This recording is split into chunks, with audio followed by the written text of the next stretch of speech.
Hi everyone, it's me. Today we're going to talk about some of the British phrases that I can't stop saying. For those of you who don't know me, my name is Alanna and I'm a Canadian, but I have been living here in the UK for the last 6 years. And even though I sound very not British, there are quite a few British phrases that I just love. And today I'm going to share some of my recent favorites. So without further ado, let's go. Number 1, we have I'll give you a shout, or that's a good shout. So it's the idea of using shout in a different way that I never would have used in Canada. This one actually comes up quite a few times when I am live streaming on Twitch. Oftentimes we will brainstorm ideas for videos, brainstorming being I'm asking for video ideas, and people will be like, hey, have you ever done a video about this? And I go, no.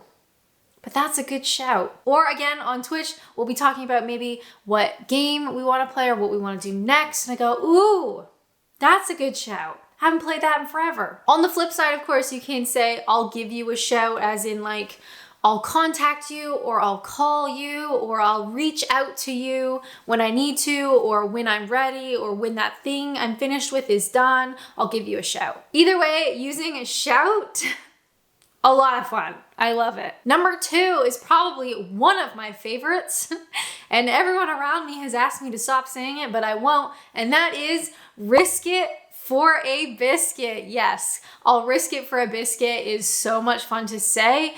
It sounds stupid in my accent. I get it.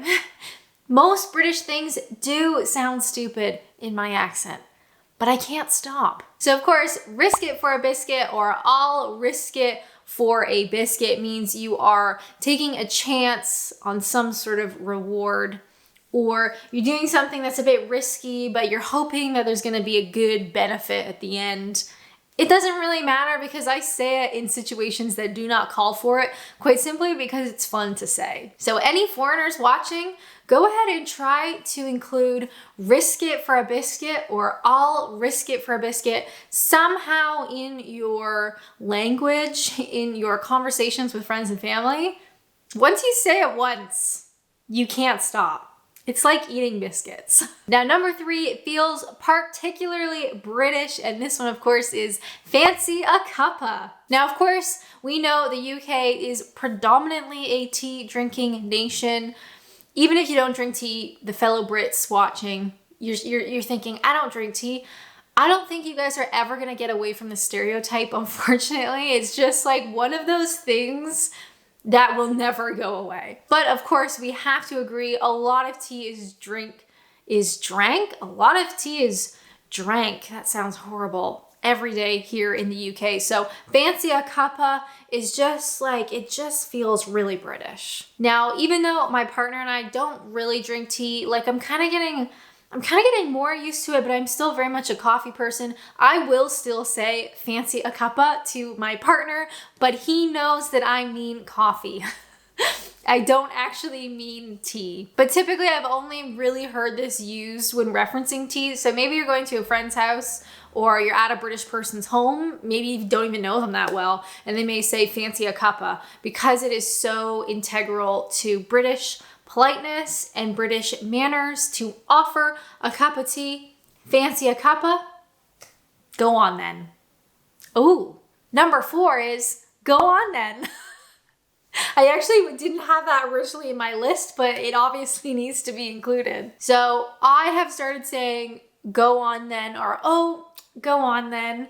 It is so much fun. And now that I've said it a couple of times, quite obviously I say it without realizing. So what situation would you use this in? Well, again, live streaming on Twitch, and someone says, hey, do you guys want to play some Among Us? And I go on then. Or my partner says, hey, do you want to get Chinese? And I say, oh, go on then. You want another pint? Oh, go on then. Would you like a biscuit? Go on then. It's just really fun to say, and now I've started saying it unironically. Oh, go on then it's just fun. All of these phrases are just fun. And unfortunately, with English in Canada, we don't have a lot of, how do I say this, like unique phrases, or like very quirky phrases, I guess I want to say. Canada, of course, we speak English and we have a different accent and we use some different words, but I find with Canadian English, we don't often have some very unique phrases like you do here. So go on then, we got to include it. Okay, I think we're on 5 now. That last one was an addition. I think we're on 5. If we're not on 5, that sucks. But this one is, are you daft? Now again, sounds weird in my accent. All of these sound weird in my accent, but are you daft is fun to say.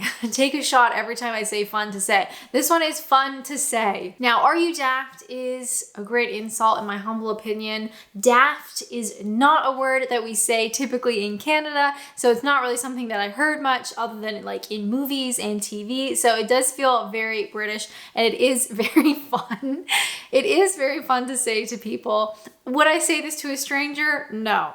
Would I say this to a random person in the pub? No, I would not, because I know how ridiculous it sounds when I say it. Will I say it to friends? Yes, absolutely. Are you daft? And unfortunately, I do a little bit of a fake accent because I almost like can't help myself. I'm so sorry. Now, number 6, I honestly didn't even realize I was saying this, or it didn't really stand out to me because it's a bit more, what's the word?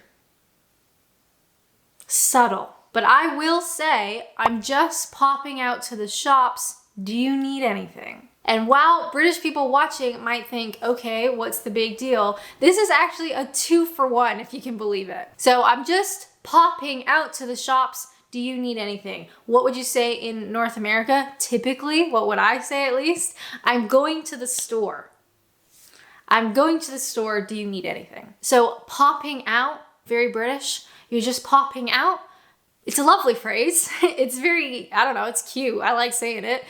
I'm popping out to the shops. Shops is not a word typically you use in North America. Most people would say store or the name of the store, you know, hey, I'm going to Walmart, do you need anything? Compared to I'm popping out to the shops, do you need anything? And honestly, I didn't notice this one until I started prepping this video and I was trying to like catch myself saying things so I could write it down.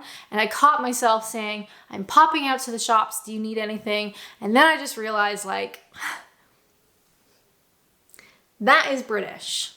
And I almost didn't even notice. I believe we're on number 7. Honestly, I always get the numbers wrong on these videos. I think we're on number 7 and this one is, you're taking the piss. Again, so British. We don't say piss in that way in North America. You're taking the piss as in you're making fun of me or you're making fun of a situation or, do you know what I mean? That one's actually kind of hard to explain. So my partner will say something to me and I'll just be like, oh, you taking the piss, aren't you? Okay, I actually Googled how to explain this because I'm totally, it's like you're making fun of someone. Oh, you're taking the piss. You're making fun of me.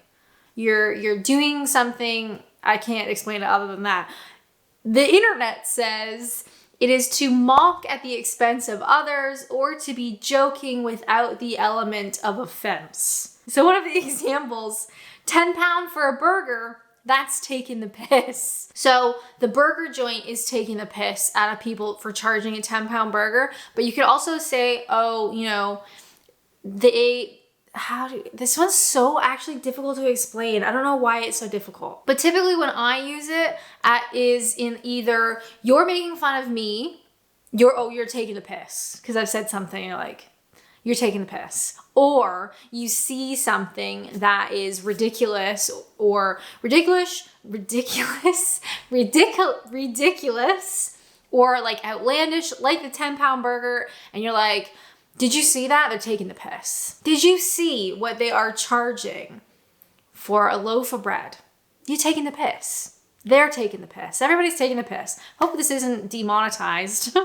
Just thought of that. Surely not, right? Anyway, I think it's just a great saying. And it is actually kind of difficult to explain. If you are British and you've lasted this long in the video, how would you explain taking the piss? Leave a comment down below. It is kind of crazy to think about how your language changes and how your vocabulary changes. And these are phrases that while I may have started saying them ironically, like trying to be a bit silly, trying to be a bit funny, trying to be a bit British, in an ironic way. I have started saying them just normally now, which may or may not be a good thing. If you would like to watch more videos, which would be totally awesome, why not check out this one where I share some of the weird British words that my partner says. But as always, thank you guys so much for watching, and until next time, bye!